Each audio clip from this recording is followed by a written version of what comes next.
Ismailit alayhi salam në zbatimin e urdhrit të Allahut.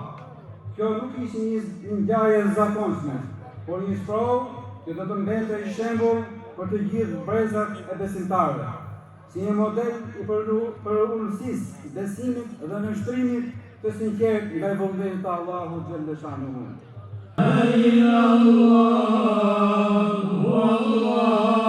Ibrahim alayhi salam, ai profeti I cili nga familja e tij për shkak besimit الذكرى سيذكر من يخشى ويتجنبها الأشقى الذي يصلى النار الكبرى ثم لا يموت فيها ولا يحيا قد أفلح من تزكى وذكر اسم ربه فصلى بل تؤثر.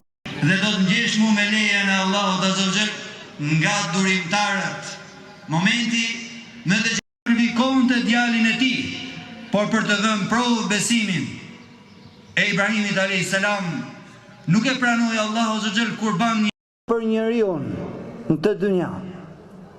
E para, çdo kush nga ne djalin. Kjo e vërtetë është e padiskutueshme.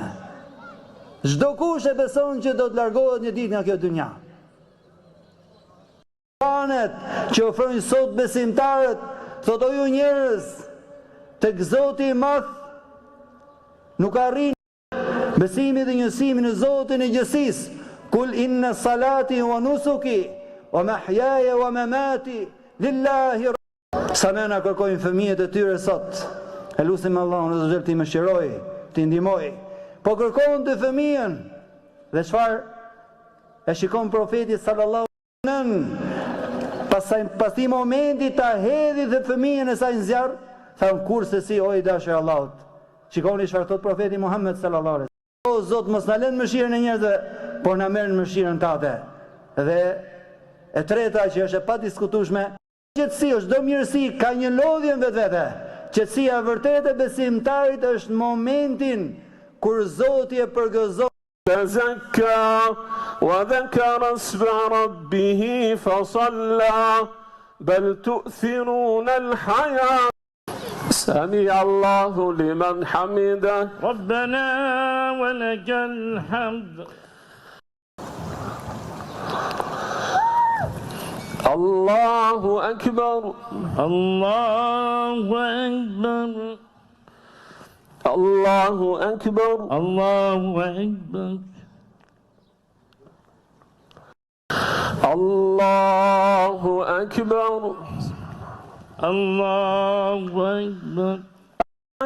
أوحى لها يومئذ يصدر الناس أشتاتا ليروا